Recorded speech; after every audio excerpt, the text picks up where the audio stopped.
a good weekend. We're in the last week, which is a tough week to get through. I know everybody's kind of our attention spans and our energy is running kind of haywire right now. So I know that that it's been a difficult semester, but I appreciate you going with the flow and all the changes from red to yellow to green to yellow to red. It's just been a lot. So everything that you all have done with that.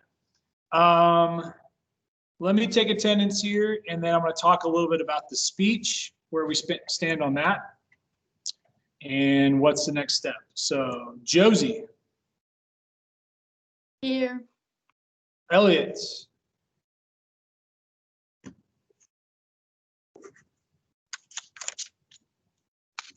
Bear with me just a second.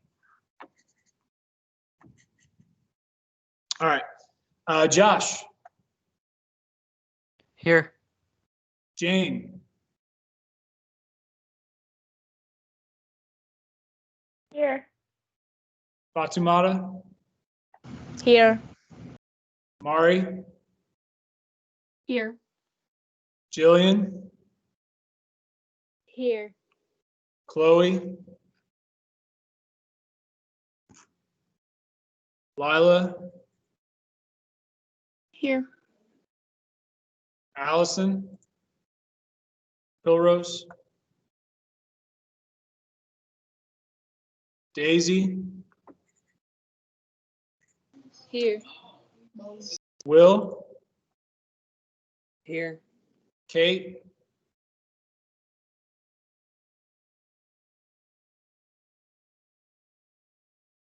Kate, are you here? I see your name, so I assume you're here. Susie.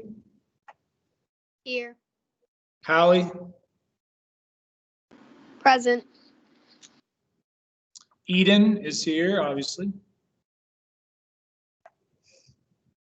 Trey. Hi. Andrew. Here. Okay. All right. So as of 8 o'clock this morning, everything that had been submitted to me for the speech assignment had been graded. Okay, so a couple things you need to know about the next step. First of all, the speeches were really good overall. I was very impressed with the fact that they were easy to read, that there was a lot of flow through the speech. It didn't seem very choppy. Really good arguments and good presidential examples. I saw several that kind of surprised me in terms of presidents that were chosen and the way you were able to really make those connections, which I thought was really effective. When you see your grade, the first thing you're going to want to do is you're going to want to go to Canvas through Safari.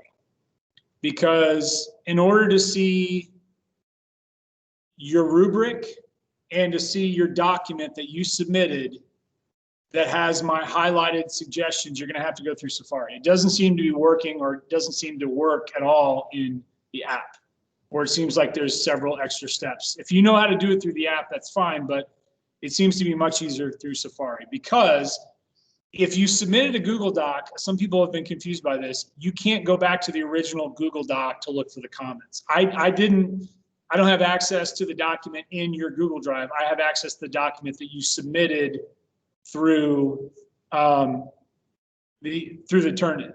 And I did have a few difficulties because there was a couple that were screenshots. So I had to kind of get creative with how I made comments, because the directions were to submit a Google Doc. And so if you submitted a screenshot version, please submit a Google Doc the second time around. It's very difficult for me to grade things when it's a screenshot. And that's why I emphasize several times in class to make sure that you do it as a Google Doc, okay? But what I tried to do was try to give you good feedback in the rubric, but be specific as to what the feedback was that you needed to kind of address in the document. It could be grammatical situations like misspelled words, fragmented sentences, run-ons, Or it could be that you presented a president and an example, or like your quality, but the information that you have that explains why that president embodies that quality needs to be more detailed. Like the number one thing I saw across the board was when people brought up Franklin Roosevelt and they mentioned the New Deal, not going into enough detail about what the New Deal actually was and how it helped.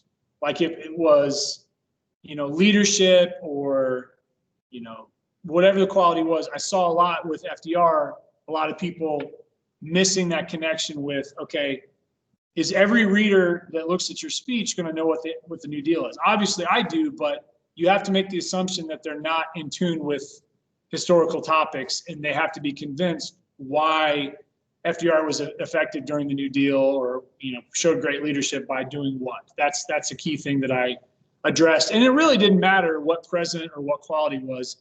If you needed to be more specific in your evidence, or I saw it as kind of being a little vague, I tried to make some suggestions for you to improve that. And the thing you need to know is that I tried to be favorable with the grading. So if you see a 16 out of 20 or 17 out of 20, chances are it's just a few things that you need to adjust to make that grade improve. I wasn't trying to, be so strict in the way I graded that, you had to do so many revisions that it was going to be overwhelming. I really felt that that wasn't the case for anybody. So what I would like you to do is to try to get revisions done by Thursday. And the reason why I want to get them done now, because if I did something like, let's wait until when we get back, people are going to lose focus on that and they're going to forget about it. If we're in the moment here now and we're talking about it and it's fresh in your mind, it's going to be a lot easier for you to make those changes that you need in that time frame. Okay? Obviously, if you see something in my comments that's not making sense to you, you need to send me a Canvas message, and then I can work with you one-on-one, or I might have a few minutes at the end of the day. You're welcome to pop in and we can chat about it specifically, but please let me know if something's not making sense to you on the revision process. Now, if you haven't turned in the speech yet, that needs to be done as soon as possible, because again, the grade's going to remain a 0 and skyward until that happens. And if you're struggling on something, or if you don't, you're not sure what you need to be doing, you need to let me know. You need to talk to me so I can help you and support you through that, okay?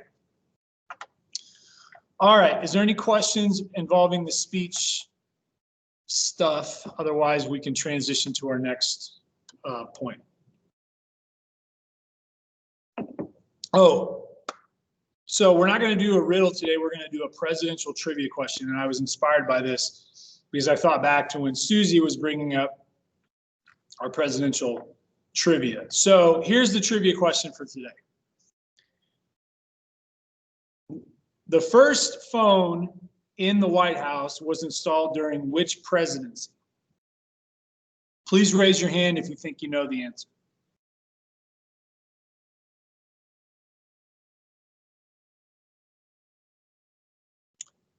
All right, Drew, what do you think? Ulysses S. Grant. Not Ulysses S. Grant, but that's a good guess. You're in the right century, I will tell you that.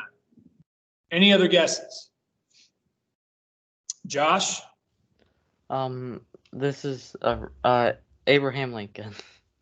It's not Lincoln, not that far back. Lila? Is it President Rutherford B. Hayes? And how did you come to that conclusion? I for sure did not look it up. I just thought of it. She looked it up.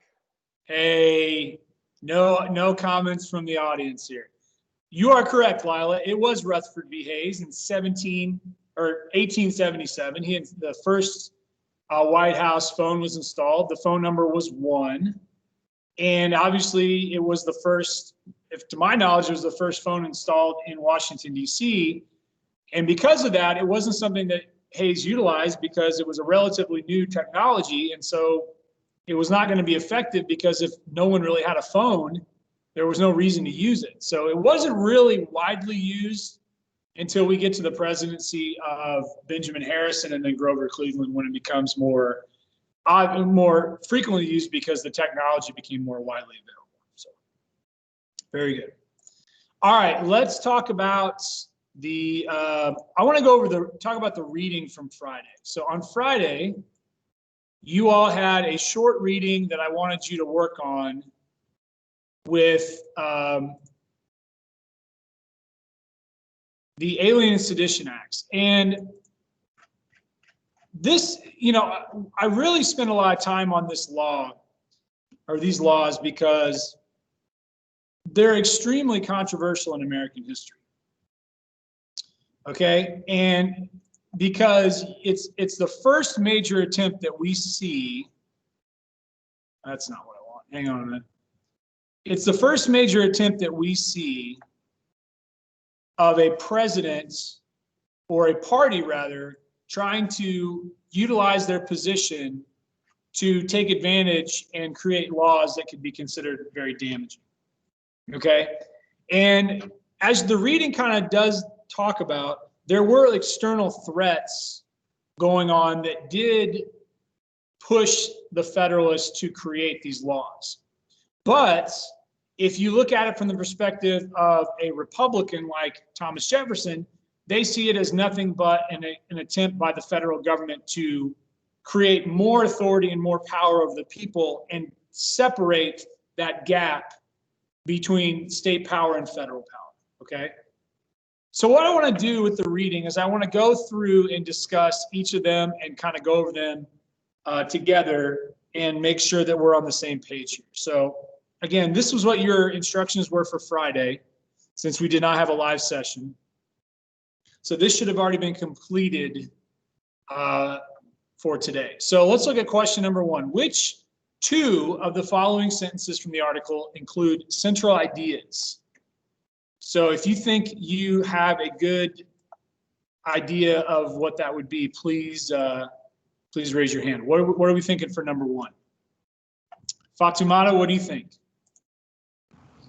2 and 3. Yeah, you're correct. It's going to be B. And if we look at the answer choices in their entirety, let's go through them all together to make sure how we got to that. The French were outraged by what they viewed as an Anglo-American alliance in Jay's Treaty. 2, these laws included new powers to force out foreigners, as well as make it harder for new immigrants to vote. 3, the most controversial of the new laws permitting strong government control over individual actions was the Sedition Act. And then 4, Madison, who had been the chief architect of a strong central government in the Constitution, now was weary of national authority. So 1 and 4 are points that you could assume from the text, but they're not the central ideas, because this is really an ongoing concern that is dealt with the fact that France is upset that they feel that we've made this huge alliance with Britain, which we did with trade, but we're not supporting directly Britain during the war. And then on the last one, even though it is true that Madison, who was a Federalist in terms of the Federalist Papers and supported that, was really concerned by what John Adams and the other Federalist Party members were doing to really enlarge the role of the federal government outside of the Constitution. So we really have to look at 2 and 3, because we do know that the article is centered on the Alien and Sedition Acts. And point number 2, this is describing actions under what's called the Alien Act. And then obviously number 3 is actions under the Sedition Act. So these are steps taken to limit the influence and rights of immigrants or foreigners coming into the country, and also limiting the ability of people or groups or newspapers to criticize the federal government through the Sedition Act, okay? Let's look at number 2.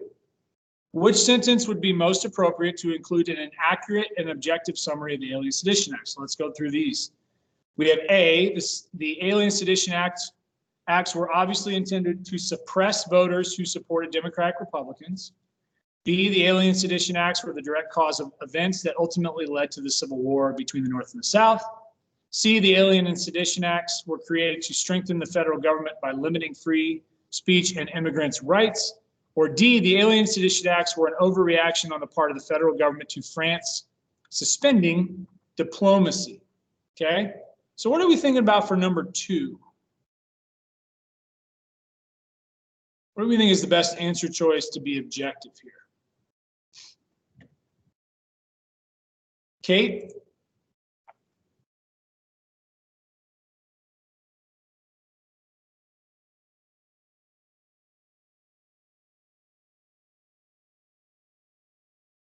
You may still be frozen, or you may still be muted. Let me see if I can. Oh, I can't. Oh, wait, does it work now? Can you hear me? I can hear you now. Yeah. Okay, probably was my headphones or something. Like they might have not been plugged in. That's okay. So I said C. Yep, that's correct. It's the most objective because if you look at A, B, and D, there's hints of bias there. Okay, we're obvious, we're the direct cause, we're an overreaction.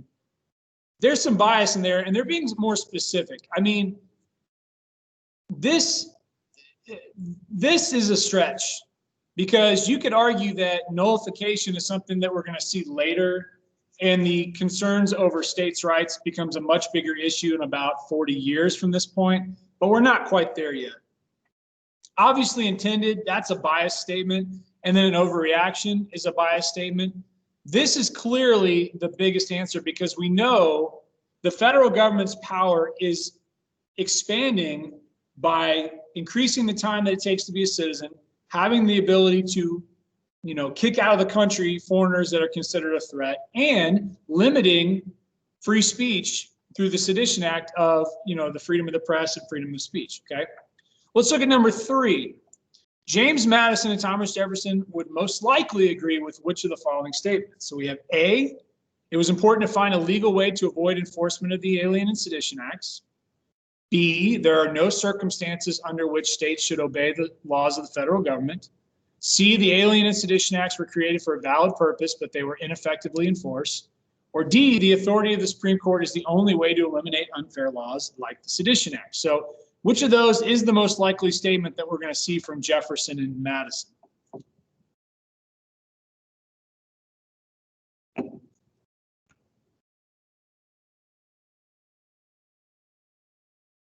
What are we thinking?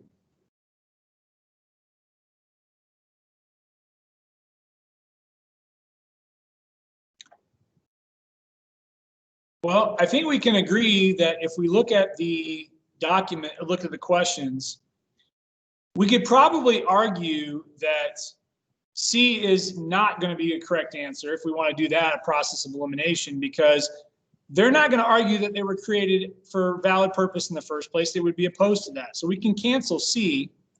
B, there is no circumstances under which states should obey the laws of the federal government. That's a stretch because that's almost like a situation of anarchy. And I don't even think that Jefferson and Madison would be supportive of that. So that's 2 answers that we can get rid of. And then if you look at D, he's saying the authority of the Supreme Court is the only way to eliminate unfair laws like the Sedition Act. Well, we know that Madison and Jefferson go through the states in order to show their opposition. So the correct answer has to be A. It was important to find a legal way to avoid enforcement of the Alien Sedition Acts. And the reason why is because really, if Madison and Jefferson are going to get their arguments to be followed and actually be valid, they're going to have to find ways that are going to convince people that they're not just crazy and they're not trying to be so negative. They have to do it through a way that is actually going to be legitimate. And I think A is the only way that they can do that. Let's look at number 4. So number 4 says, which of the following most contributed to President Adams signing into law the Alien Sedition Acts? A, the French foreign threat. B, the Anglo-American alliance. C, the insults of Matthew Lyon, that was in Congress. Or D, the First Amendment. What do we think for number 4? What was his motivation?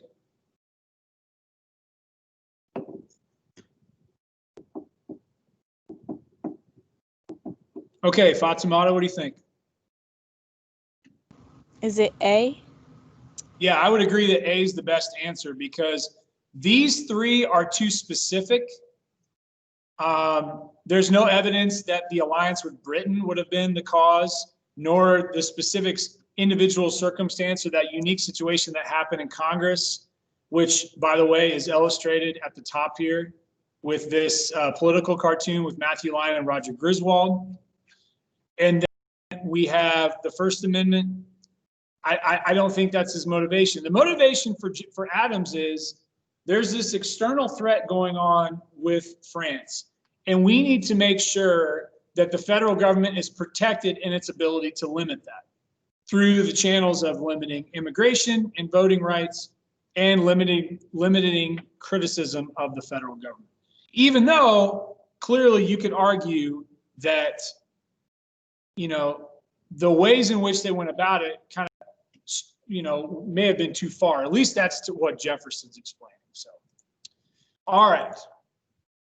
The next thing I want to do is I want to tell you, this is the last thing, is I want you to look at this document that I've highlighted, Jefferson and the Alien Sedition Acts, which is number 3 on the course page today. And I'd like you to put that into notability, please.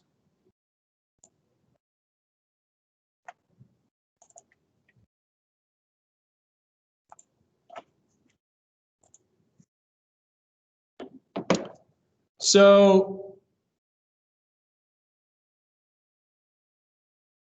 what we're looking at here is some excerpts of communication that Jefferson has with various other Democratic Republicans and statements that he makes in the Kentucky and Virginia resolutions demonstrating, his opposition to the Alien Sedition Acts. And we see excerpts, this is a shorter version, but we see excerpts primarily to James Madison, who was really his right-hand man in the fight against these laws. And it's important to understand their communication as being, you know, behind the scenes preparing for a response.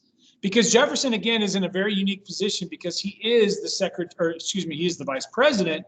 So he's in a very major public and visible role that could be effective in highlighting what the Federalists are trying to do here, okay? So we're gonna look at a few of these together to give a sense of what we're looking at, and then I'm gonna let you read through the rest to complete the 2 questions for the exit ticket today, all right? So we're gonna start off right here. So this is addressed to James Madison, June of 1798. This is an excerpt from a letter that he wrote. They, meaning the Federalists, have brought into the lower house a sedition bill, which among other enormities undertakes to make printing certain matter criminal. So he's talking about them attacking freedom of the press. Though one of the amendments to the Constitution is so expressly taken religion, printing presses, etc., out of the coercion or the ability to limit them. So he's acknowledged clearly that what they're doing is completely in violation of the First Amendment. Indeed, this bill and the Alien Bill are so palpably or obviously in the teeth of the Constitution as to show they mean to pay no respect to it. So this is one of the earlier communications that we see with Jefferson and Madison identifying their direct opposition to it, of the Alien Sedition Act's law, because they feel as if the people who are responsible for it, they meaning the Federalists, have no respect for the Constitution in creating these laws. So clearly they are going against what is very much said in terms of the First Amendment. And so Jefferson and Madison are very concerned about that because they already fear the federal government power in itself, and they don't want that to become expanded. All right. The second part highlights an excerpt from the Kentucky resolutions. If you remember from the reading and what we talked about, used state legislatures to create statements of opposition to the Alien Sedition Acts, and they're using it through this process called nullification. Okay, and so what we're going to read is the first part of this to kind of understand their language here. And this is from the actual statement. If the Alien Sedition Acts should stand, that means should remain law, these conclusions would flow from them: that the general government or the federal government may place any act they think proper on the list of crimes and punish it themselves, which specified or not enumerated by the Constitution as recognizable by them, that they may transfer its recognizance to the president or any other person who may himself be the accuser, counsel, judge, and jury, whose suspicion may be the evidence, his order the sentence, his officer the executioner, and his breast the sole record of the transaction. That a very numerous and valuable description of the inhabitants of these states being, by this precedent, reduced as outlaws to the absolute dominion of one man. And what that means is that absolute dominion means absolute power under one person. So basically, it's going to be allowing the president, whether that's Adams or whoever may be in that position, to consider anyone and anything a violation and being allowed to highlight that as a violation. And then he goes on to say, and the barrier of the Constitution that thus swept away from us all, meaning the protections that a people should have under the Constitution will no longer be valid. Okay? And so he's doing this because Jefferson, again, is feeling this disconnect or separation between the powers of the federal government and the state governments when they should be more concisely, not connected, but the separation should not be that the federal government's power is way up here and then the state government's power is somewhere around there. All right? And then I want to read one more excerpt for you before you have some time, a few minutes to get the exit ticket done. I want to look at this right here. Edward Pendleton, February 1799. This is after the law has already been put into place. In Pennsylvania, we fear that the ill-designing may produce insurrection or a revolt against the alien sedition laws. Nothing could be so fatal. Anything like force would check the progress, check meaning limit the progress of the public opinion and rally them around the government. This is not the kind of opposition to the American people will permit. But keep away all show of force, and they will bear down the evil propensities of the government by the constitutional means of election and petition. The fear is that if violent revolt continues against these laws, the government will use this against the people who,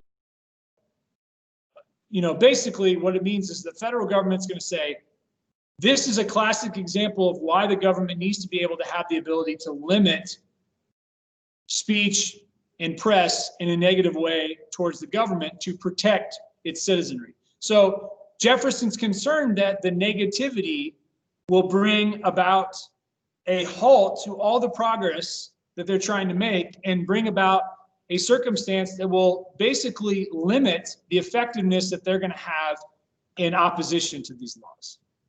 Okay, so Jefferson wants to oppose the Alien Sedition Acts through normal means, electing people into office that aren't going to support it, like in Congress or the president, and petitioning the government, remember grievances, to do something to show that, okay, the American people are clearly unhappy with this, something needs to take place. That's what it needs to be, okay? Does anybody have any questions before we kind of wrap things up? So what you are going to be tasked to do is answer 2 questions related to what we just read. Okay? What actions did Jefferson believe should be taken against the Sedition Act? What should not? That's really what we just talked about. And do you agree with Jefferson that states have the right to declare actions of the federal government unconstitutional?